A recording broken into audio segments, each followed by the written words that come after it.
Bismillahirrahmanirrahim. Assalamualaikum warahmatullahi wabarakatuh. Bismillah, alhamdulillah, wassalatu wassalamu ala rasulillah, amma ba'du. Hadirin jamaah, Bapak Ibu yang dirahmati Allah, malam hari ini sampailah kita pada bab yang ke-8 dari perjalanan atau sirah Nabi kita Nabi Muhammad SAW, yang judulnya adalah Bersama Abdul Muttalib dan Abu Thalib. Saya sedikit kasih latar belakang.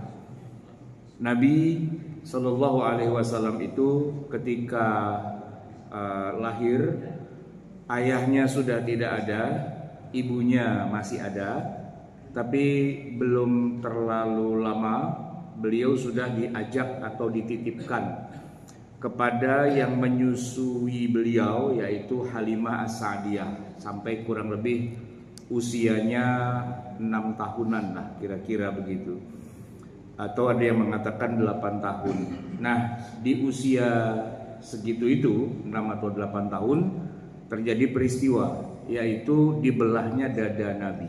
Dan hal itu membuat Halimah merasa ketakutan dan segera memulangkan Nabi ke Mekah, ke orang tuanya, yaitu kepada ibundanya, yaitu Aminah. Nah, pada saat itu kemudian Aminah, ya sudahlah kalau begitu, kalau kamu merasa takut kenapa-napa, ya kembalikan saja anak saya ini, saya mau juga sekalian ajak berziarah dia ke makam orang tuanya di Madinah, karena bapaknya, maksudnya bapaknya itu wafat ketika sedang berdagang ke negeri Syam dan mampir di Madinah, dan saat itu wafat di Madinah.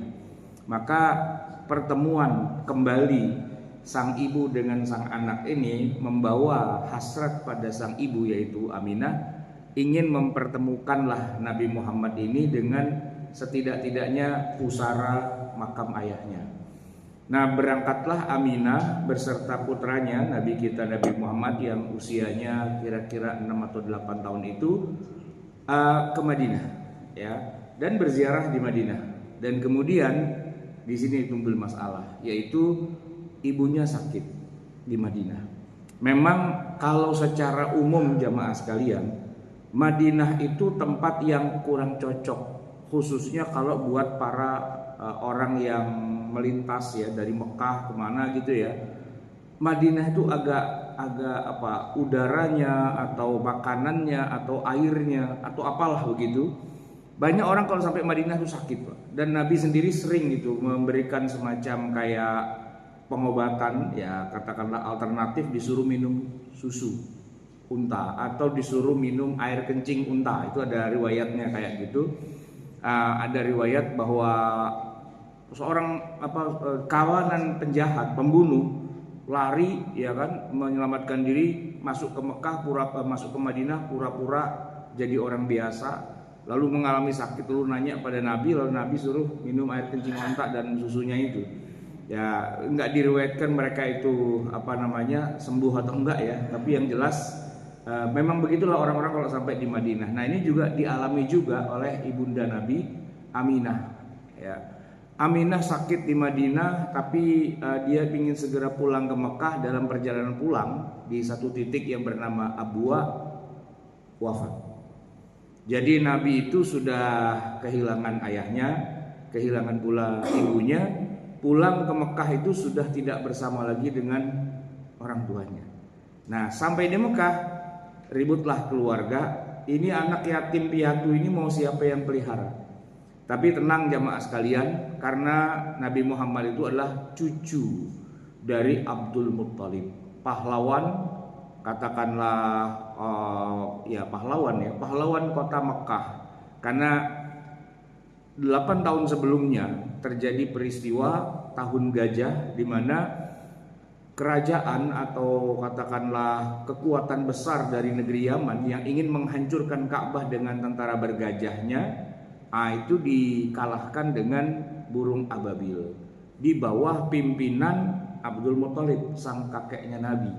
Abdul Muttalib cuma bilang begini saja, kalau kalian merampas onta-ontaku, ya urusannya sama saya. Karena yang punya onta ini saya. Tapi kalau kalian ingin menghancurkan Ka'bah, urusan kalian sama yang punya Ka'bah, yaitu Allah Subhanahu wa taala. Kalian harus siap berhadapan dengan pasukan dari Allah. Nah, jamaah sekalian, itu adalah kalimat yang sangat heroik dari seorang pemimpin kota Mekah saat itu. Dan kemudian izinkan kasih tahu saya dulu, kalau besok kamu mau nyerang, hari ini kasih tahu biar saya ajak semua penduduk Mekah untuk orang-orang musuh-musuh itu kemudian menjadi rampasan perang yang menjadi haknya Abdul Muthalib. Maka Abdul Muthalib menjadi, ya boleh dibilang pahlawan lah kota Mekah. Dia dapat ghanimah yang banyak dan semua orang Mekah sepakat, ya memang Abdul Muthalib itu adalah orang yang besar sekali jasanya kepada penduduk Mekah. Nah, kakeknya Nabi inilah yang kemudian tempat di mana Nabi SAW kemudian ditampung. Ya, kita akan masuk ke situ. Jamaah sekalian,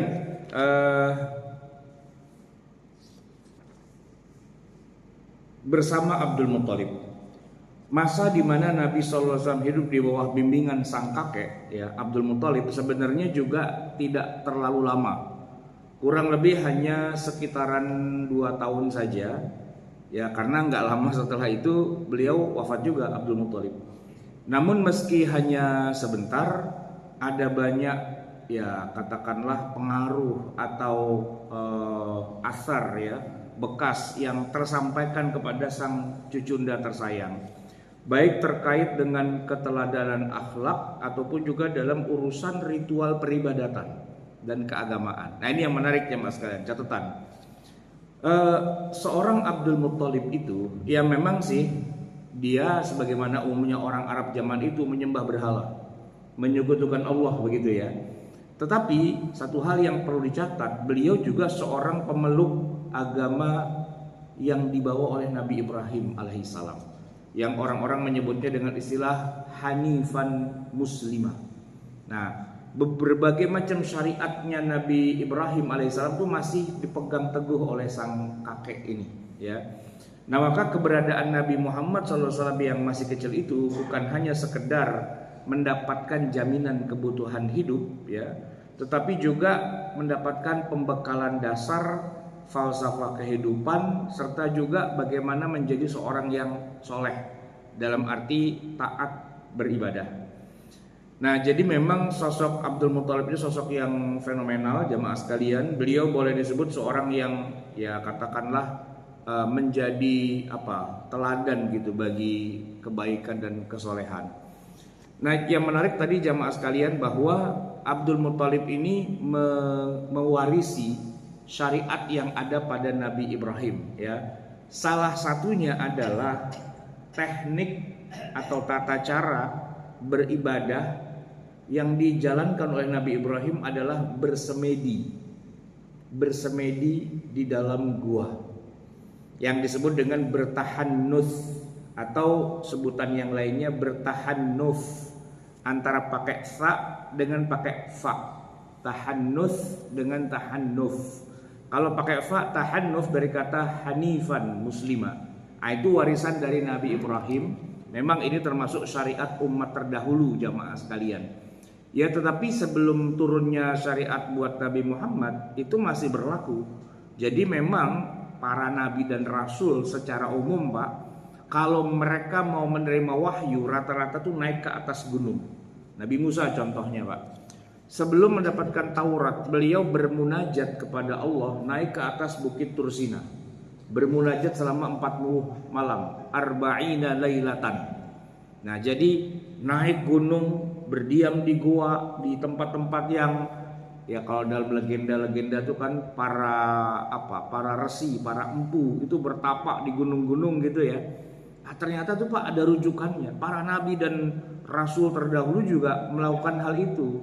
Tidak terkecuali juga dengan Nabi Ibrahim alaihissalam dan anak keturunannya Nabi Muhammad itu juga melakukannya. Anak keturunannya Abdul Muthalib juga melakukannya. Nah, nanti sepeninggal Abdul Muthalib itu kebiasaan berdiam diri dalam gua itu juga dilakukan oleh Nabi Muhammad ketika beliau menerima wahyu dari Allah Subhanahu wa taala. Nah, tetapi memang kalau kita korelasikan dengan syariat Islam kita ya Pak ya, tentu bertapa di dalam gua atau bertahanus itu kemudian dihapus. Kita bisa lihat bahwa begitu Nabi menerima perintah Iqra bismi rabbikal ladzi khalaq yang cuma 5 ayat itu, kan Nabi turun dari gua itu ya, pulang ke Mekah dan minta diselimuti dan seterusnya, begitu kan. Turun wahyu yang kedua kalinya, ketiga kalinya terus sampai ke 23 tahun ke depan, belum pernah ada catatan sejarah bahwa Nabi naik lagi ke Gua Hira. Jadi Pak, Gua Hira itu cuma sekali aja ketika turun wahyu yang pertama ya. Setelah itu nggak pernah lagi Nabi naik ke Gua Hira dan bertahanus. Kenapa? Para ulama mengatakan bahwa dengan turunnya syariat Islam yang terakhir, maka Allah menghapus ibadah dengan cara masuk ke goa, naik ke atas gunung. Sudah tidak berlaku lagi. Nah, kalau Bapak sering dengar bahwa pendekar apa bertapak di goa gitu ya, udah dapatkan ilmu ke goa kemana-kemana, atau katakanlah memuja siapa dan sebagainya. Nah, itu dalam syariat Islam termasuk perbuatan yang sudah tidak boleh lagi. Mungkin di zaman dulu para nabi dan rasul melakukannya, tapi sepeninggal Nabi Muhammad SAW, beliau hanya sekali saja ke Gua Hira itu, dan tidak ada cerita sedikit pun setelah itu Nabi ke Gua Hira lagi, nginep lagi gitu ya, bertahanus lagi, itu tidak ada. Ada Pak, masuk tapi bukan ke goa, ke masjid, istilahnya i'tikaf gitu. Diganti i'tikaf di goa menjadi i'tikaf di dalam masjid gitu ya. Baik jamaah sekalian, salah satu keuntungan bahwa Nabi Muhammad dipelihara langsung oleh Abdul Muthalib adalah bahwa posisi Nabi itu seolah-olah jadi sejajar dengan paman-pamannya. Karena kan Abdul Muthalib itu punya anak banyak ya, salah satunya Abdullah, bapaknya Nabi Muhammad. Karena bapaknya ini sudah nggak ada, Nabi itu kayak dihormati oleh semua paman-pamannya. Jadi kalau kita baca dalam lembar sirah itu Pak ya, Abdul Muthalib itu memiliki 10 anak laki-laki dan 6 anak wanita, 16 lah anaknya. Lumayan zaman segitu ya. Anak laki-lakinya itu pertama ada Al-Abbas, ada Hamzah, ada Abdullah bapaknya Nabi, ada Abu Thalib yang nama aslinya Abdul Manaf gitu ya. Kemudian ada Zubair dan ada Al-Haris, ada Hajil, Al-Muqawwim, ada Dirar dan ada Abu Lahab. Nah, ini juga pamannya juga. Jadi ingat Pak, ada pamannya Nabi itu ada Abu Thalib, ada Hamzah, ada Al-Abbas gitu ya. Kemudian ada juga Abu Lahab. Nah, yang perempuan, jadi paman atau bibinya Nabi yang perempuan gitu ya, ada namanya Sofia, ada juga yang namanya Ummu Hakim Al-Bayda, ada Atiqah, ada Umaymah, ada Arwa, dan ada Barrah. Nah, dari semua anaknya Abdul Muthalib itu, mereka yang dilahirkan dari ibu yang sama itu ada beberapa. Pertama, Nutailah binti Janab, Halah binti Huwaib, Fatimah binti Amr, Samra bin Jundub, dan Lubna binti Hajar. Itu masing-masing istri-istrinya gitu Pak ya. Jadi istrinya ada 1, 2, 3, 4, 5. Ada 5. Ya waktu itu belum ada pembatasan sampai 4 gitu Pak ya. Nah, jadi ayahnya merupakan anak bungsu yang merupakan adik paling kecil dari semua pamannya. Sedangkan Nabi adalah anak dari anak bungsu itu. Namun karena dipelihara langsung oleh sang kakek, seluruh paman pun jadi ikut merasa bertanggung jawab dan ikut pula merasa harus melindungi Nabi Muhammad. Sang kakek ya Abdul Muthalib ini menyayangi Muhammad dengan sepenuh hati. Ya riwayat-riwayat itu menyebutkan bahwa kasih sayang Abdul Muthalib kepada Nabi Muhammad itu sampai ke Ka'bah ya. Sampai kalau dia sering bawa ke Ka'bah itu dininabobokan di Ka'bah. Sudah menjadi kebiasaan Abdul Muthalib untuk meletakkan karpet atau permadani sebagai tempat duduknya di bawah naungan Ka'bah di dalam Hijri Ismail itu Pak. Itu tempatnya orang nomor 1 di Mekah lah itu, Abdul Muthalib. Dia punya karpet di situ, ya kan, meletakkan permadani sebagai tempat duduknya di bawah naungan Ka'bah. sementara anak-anaknya duduk di sekeliling hamparan itu. Namun jika cucunya datang, ya, Nabi Muhammad itu beliau mendudukkan Muhammad di sisinya, di sampingnya, di atas permadani seraya mengelus-elus punggung cucunya ini. Nah, sebagai orang yang zuriyahnya dipercaya sebagai penjaga Ka'bah atau kuncennya Ka'bah lah kira-kira, Abdul Muthalib itu mungkin berharap agar sang cucu nih nanti yang akan melanjutkan posisi sebagai, ya katakanlah, penjaga Ka'bah itu, pengawal Ka'bah. Kalau bahasa kitanya sekarang Pak, Khadimul Haramain. Nah, itu Raja Saudi itu bergelar orang yang berkhidmat atau yang melayani lah ya para jamaah di Haramain. Jadi jamaah sekalian, cuman sayang tadi saya katakan masa keemasan Nabi bersama sang kakek itu nggak berlangsung lama, karena 2 tahun kemudian Abdul Muthalib wafat, yaitu pada saat Nabi berusia, kalau tadi 6 tahun lah gitu ya. Nah, sampai 8 tahun tuh Abdul Muthalib wafat. Jadi ketika Nabi berusia 8 tahun, beliau merasa begitu sedih, menangis terseduh-seduh, mengantar jenazah sang kakek ke pemakaman, sebab bagi Nabi kakeknya merupakan sosok ayah yang boleh jadi malah lebih baik daripada ayah kandungnya sendiri. Jadi Nabi emang yatim Pak, tapi ya ada engkongnya sih Pak. Engkongnya lebih sayang dan lebih lebih protektif juga gitu ya. Kecintaan Nabi kepada Abdul Muthalib itu tergambar dalam sirah Al-Halabiyah. Dikatakan bahwa Nabi SAW itu berkata, dikatakan pada Nabi, wahai Rasulullah, apakah Anda ingat tentang wafatnya Abdul Muthalib? Beliau menjawab, ya, saya ingat. Waktu itu saya berusia 8 tahun. Jadi ketimbang ayahnya langsung, Nabi malah lebih dekat kepada kakeknya, karena ngalamin langsung disayang sama sang kakek. Pak, usia 6 tahun, 8 tahun tuh kalau kita kan kelas 1, kelas 2 SD gitu kan, ngalamin banget sang kakek itu sebegitu baiknya begitu. Nah, begitu Abdul Muthalib wafat, terus terjadilah bingung. Ini Nabi ikut siapa gitu kan. Nah, saat itu kemudian disepakati Nabi diserahkan kepada paman yang paling senior. Yang paling senior yang ya boleh dianggap ya dialah yang menggantikan posisi sang Abdul Muthalib itu, yaitu pamannya yang bernama Abu Thalib ya. Baik jamaah sekalian, ketika berusia 8 tahun itulah kakeknya meninggal dan Nabi Muhammad berikutnya diasuh oleh pamannya yang bernama Abu Thalib yang tampil sebagai ya katakanlah penggantinya dari Abdul Muthalib ya kan.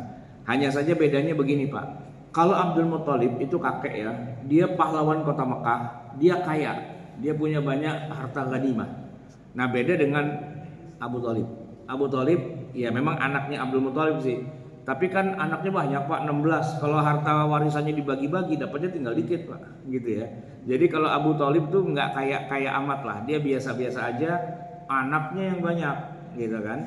Nah, anak banyak dan salah satunya ketimpa tanggungan ya melihara ponakan jadinya ya Nabi Muhammad SAW. Nah, tapi begini Pak, hidup dalam suasana yang tidak terlalu mewah lagi sebagaimana sama kakeknya, justru disitulah Nabi Muhammad ditempa. Karena Abu Thalib ingin agar Nabi Muhammad ini jadi mandiri, bukan jadi anak manja, anaknya orang kaya yang menikmati kekayaan kakeknya, ya kan? Diperintahkannya lah Nabi Muhammad sebagaimana dia memerintahkan anak-anaknya untuk pada mandiri. Dan salah satu keuntungan Pak hidup di zaman itu, anak kecil usia 8 tahun tuh bisa disuruh mandiri Pak, bisa disuruh kerja dalam tanda petik menghasilkan uang. Apa itu? Jadi penggembala kambing. Nah gitu Pak.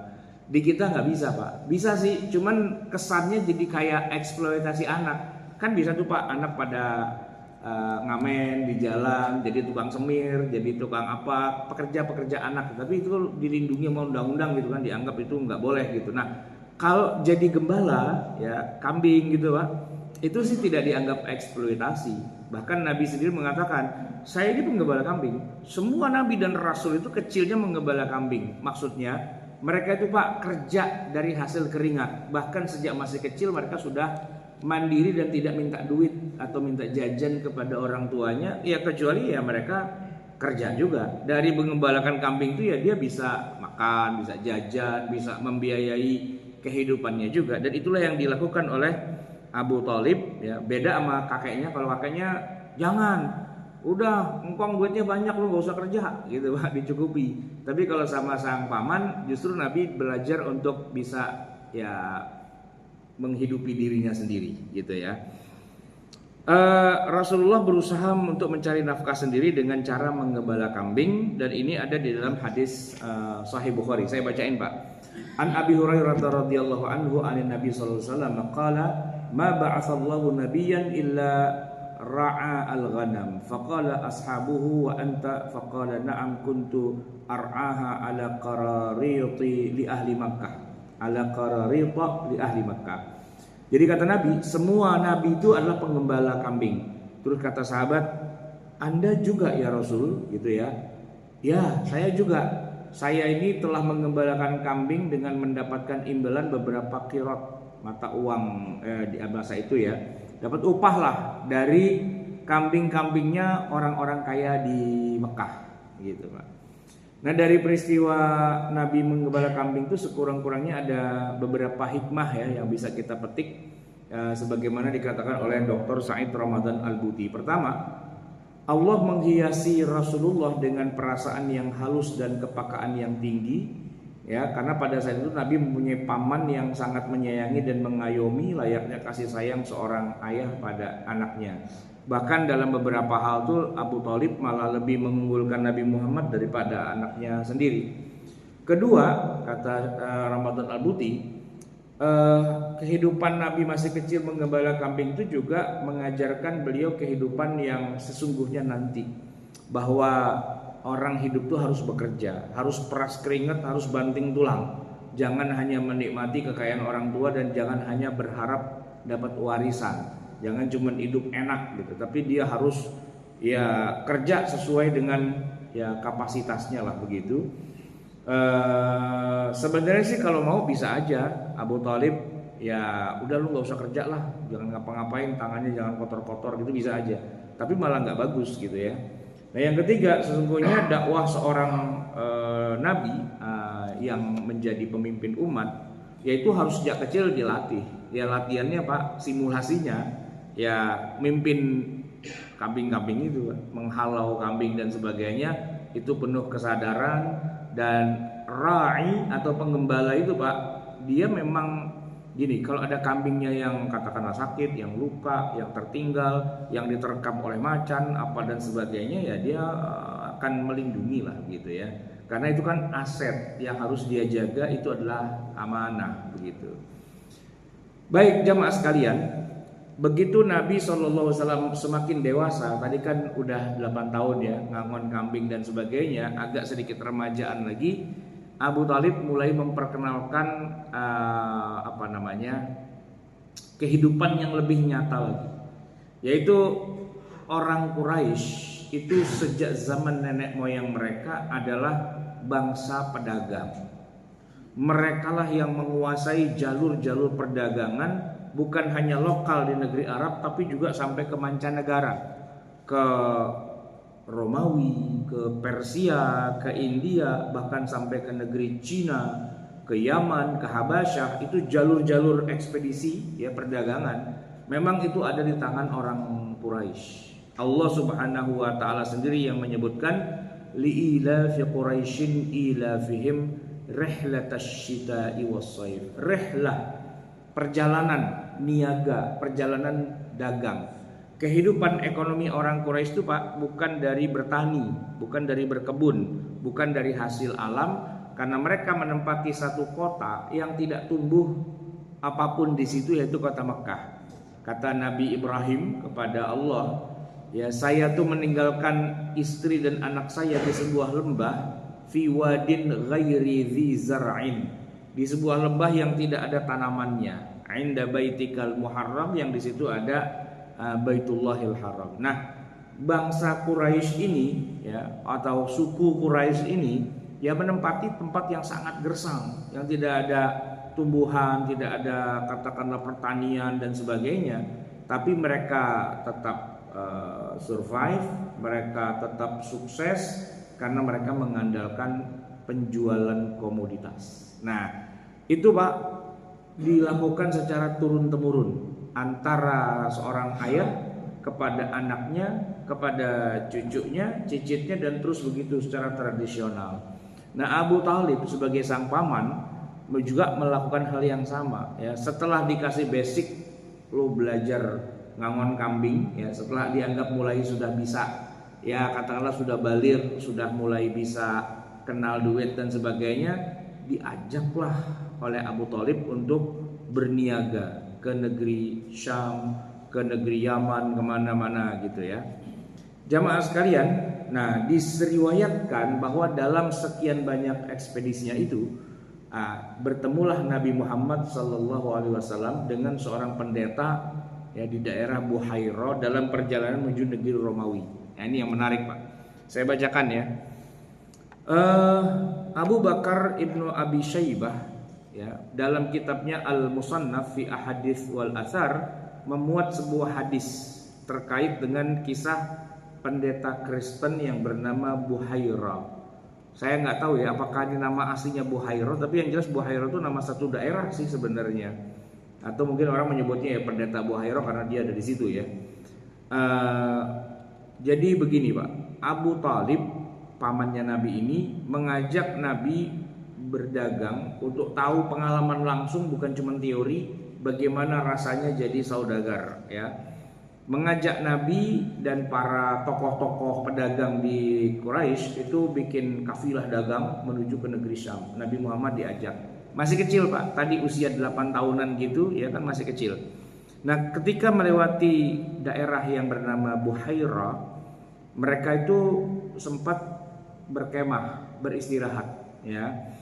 Nah sang pendeta ini kemudian memperhatikan ya kafilah dagang dari Mekah ini ada beberapa keanehan ya. Kenapa? Karena dia melihat setiap kemanapun kafilah dagang itu bergerak di gurun pasir, selalu ada awan yang menaunginya. Awan yang menaungi, dan kalau melewati daerah yang banyak tumbuh-tumbuhan ya pepohonan pada merunduk gitu.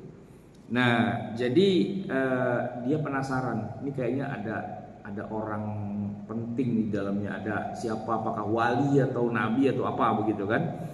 Nah maka dengan rasa penasaran tempat mereka berkemah itu didatangin oleh Buhairah sang pendeta. Dia kenalkan diri dan tentu Abu Thalib tahulah ini orang suci, ini orang baik daerah situ kan, tokoh masyarakat, diundang Pak untuk makan ke rumahnya gitu. Saya sudah menyiapkan makanan, saya terima kalian sebagai tamu saya, silahkan kalian mencicipi hidangan yang sudah saya siapkan gitu. Nah Buhairah ini sebenarnya Pak, walaupun dia itu pendeta Kristen, sebenarnya dia itu pelarian. Asalnya dia adalah orang Yahudi, dia pendeta Yahudi aslinya Pak. Cuman dia merasa bahwa dalam agama Yahudi, tokoh-tokoh Yahudi itu banyak yang dia nggak setuju karena kerjaannya begitu Pak, suka membunuh orang lain, merendahkan, merasa diri paling hebat dan sebagainya. Dan memang klan yang dia ikut itu klan yang Yahudi yang ganas Pak, yang mereka nggak percaya akan datangnya seorang nabi dan rencananya pengen ngebunuh kalau emang ada nabi yang beneran itu. Nah jadi gini Pak, Yahudi itu ternyata ada banyak katakanlah ininya ya kelompok-kelompoknya gitu. Kalau Yahudi Madinah Pak itu agak lumayan tengah-tengah.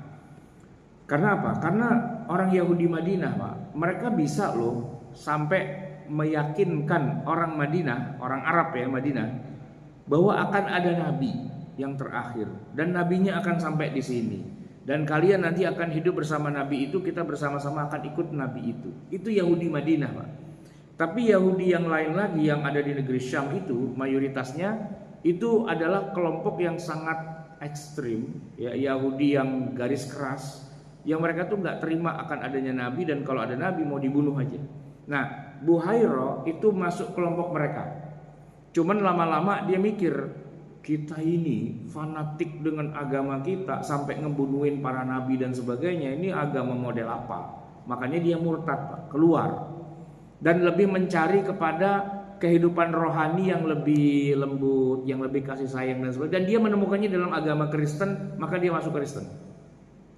Tapi yang unik begini Pak, baik di dalam Taurat ataupun di dalam Injil, dia ngalamin dua itu kan, sama-sama terkonfirmasi memang akan ada nabi yang terakhir dengan ciri begini. Dan itulah yang dia lihat pada diri Nabi Muhammad Shallallahu Alaihi Wasallam dengan ciri-ciri yang sudah dia baca di dalam Taurat, di dalam Injil. Nah, saya teruskan bacaannya. Buhairah melihat tanda-tanda kenabian Muhammad ketika menjamu kafilah dagang pimpinan Abu Thalib yang melewati wilayah tempat tinggalnya. Awan selalu mengikuti kemana kafilah itu bergerak, yang membuat Buhairah jadi penasaran, sebab itu adalah salah satu ciri seorang nabi. Maka diundanglah Abu Thalib ke rumahnya untuk dijamu. Semua anggota rombongan diminta masuk ke rumahnya, namun awan yang bergayut di atas unta-unta yang sedang istirahat itu ternyata tidak ikut masuk Pak.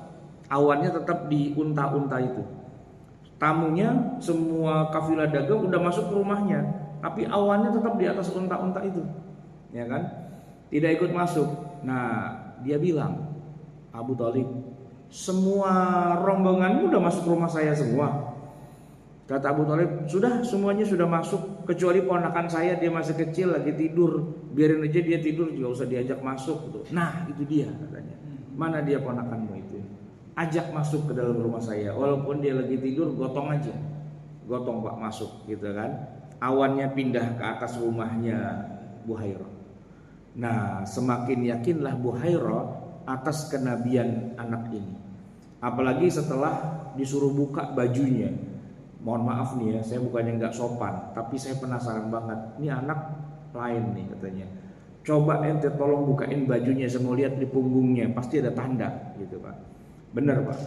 Begitu dibuka ada tanda-tanda kenabian di punggungnya Nabi Muhammad Sallallahu Alaihi Wasallam. Jadi ya jamaah sekalian, saat itulah kemudian Buhairah mengatakan identitas dirinya. Dia bilang, saya Yahudi, saya kelompok ekstrim, Nabi dan Rasul itu kami akan pasti bunuh, tapi saya sudah tobat, saya pindah ke Kristen. Sekarang saya bilang kebalikannya. Menurut saya Abu Thalib, baiknya ente balik lagi aja ke Mekah. Kenapa? Saya nggak bisa jamin kalau ente sampai ke sana, mereka teman-teman saya ini ngelihat tanda-tanda seperti saya ngelihat, pasti akan dibunuh. Dan Abu Thalib Pak, entah bagaimana ceritanya, dia nggak percaya kenabian, dia nggak percaya gitu kan. Tapi dia khawatir apa yang diancamkan oleh Buhairah itu bisa kejadian. Maka dengan berat hati kata Abu Thalib, rombongan kita balik ke Mekah. Gitu. Orang pada bingung, bukannya itu cuman hayalan doang, bukannya itu khurafat doang. Enggak, saya percaya sama pendeta ini. Saya takut nih ponakan saya kenapa-napa, balik dia ke Mekah. Jamaah sekalian, itulah pengalaman Nabi waktu masih kecil bersama dengan Abu Thalib gitu ya. Saya akan loncat kepada Nabi ketika sudah jadi Nabi ya. Pak, azan dulu ya. Oke, silakan.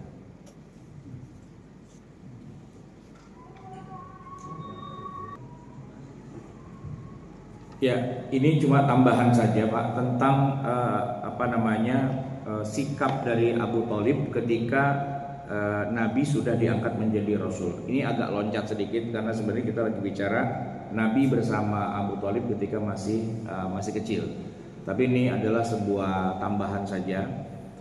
Jadi di usia Nabi kemudian sampai 40 ketika diangkat menjadi Nabi, Abu Thalib termasuk orang yang secara faktanya tidak baca syahadat, tidak masuk Islam. Berbeda dengan misalnya pamannya yang lain seperti Hamzah itu masuk Islam.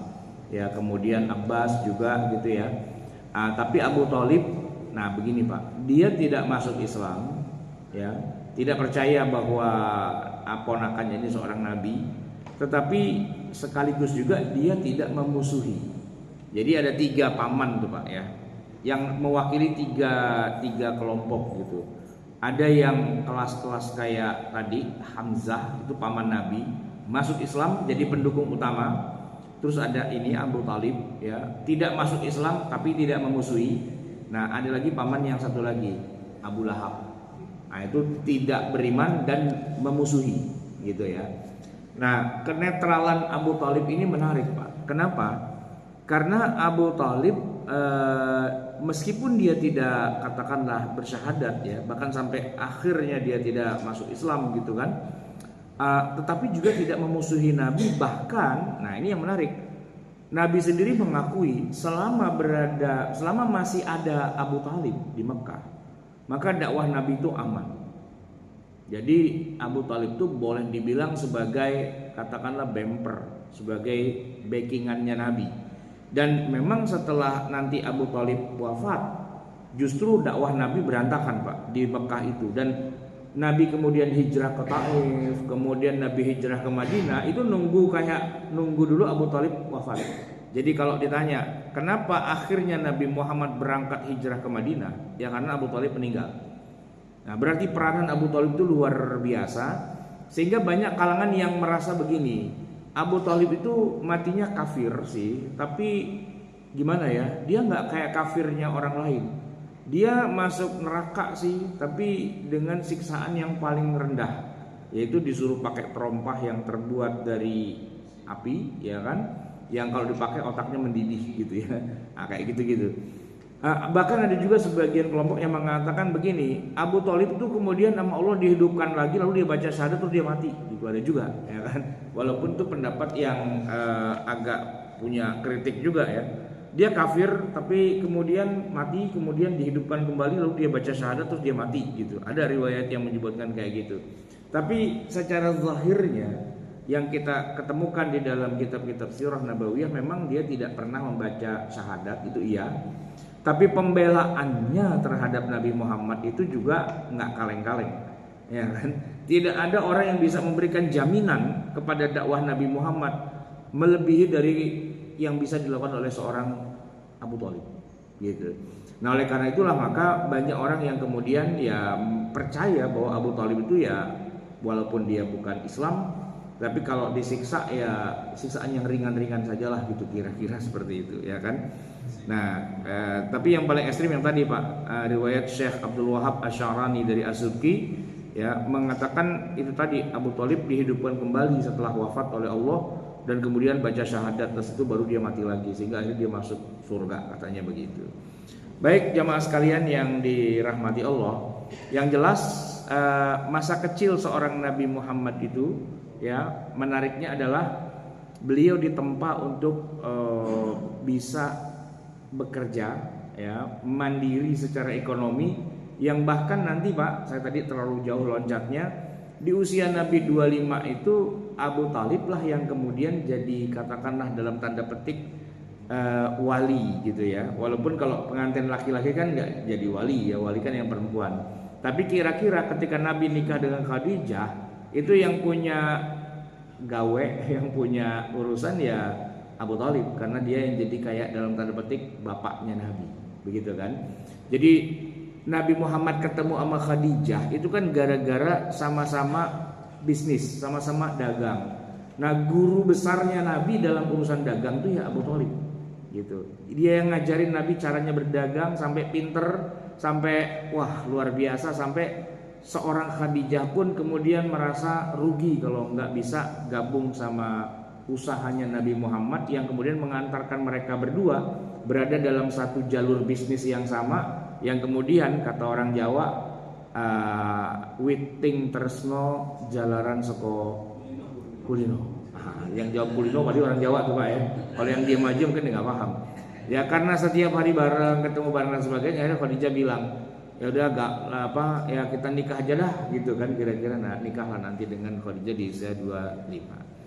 Baik jamaah sekalian yang dirahmati Allah, itulah yang bisa kita baca sekelumit dari kisah Nabi kita Nabi Muhammad SAW. Semoga Allah Subhanahu Wa Taala memberikan kesempatan kita nantinya di yaumil qiyamah bisa bertemu dengan beliau dan mendapatkan syafaat uzma dari beliau dan bisa ditempatkan di surganya bersama dengan beliau. Amin amin ya rabbal alamin. Aqulu qauli hadza wa astaghfirullah azim lakum wa billahi taufiq wal hidayah.